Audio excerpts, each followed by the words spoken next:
اور شامل کرتے ہیں سیالکوٹ سے report. Haji Muhammad Nasir Qadri advertisement director PNP news HD GSL edition 8 کا 11واں بڑا مقابلہ کپتان 11 ملاگر پور اور الحبیب 11 پولی کے درمیان کھیلا گیا، جسے کپتان 11 نے 7 وکٹوں سے اپنے نام کر لیا۔ پہلے بلے بازی کرتے ہوئے الحبیب 11 نے 199 رنز کا ایک بڑا ہدف سیٹ کرنے میں کامیاب ہوئے، جس میں کلاس ماسٹر بلے باز میاں طاہر نے 81 اور حیدر شاہ نے 28 رنز بنا کر سرفہرست رہے۔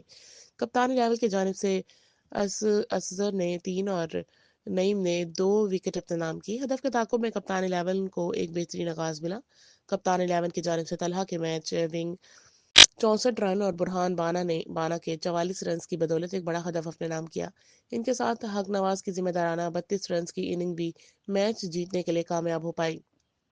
مین of the match GSL honour and sponsor Rana Sarfraz Rajput اور فہد ٹیپو کی جانب سے 10,000 کا انعام طلحہ، برہان بانا اور حق نواز کو دیا گیا، جبکہ match changing performance Rajput family کی جانب سے نعیم کو 2,000 روپے انعام دیا گیا۔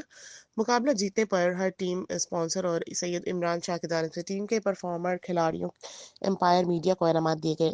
ٹورنامنٹ کی پہلی جیت حاصل کرنے پر کپتان 11 ملاگر پور کو مبارکباد پیش کرتے ہیں۔ PNP sports news, Sialkot.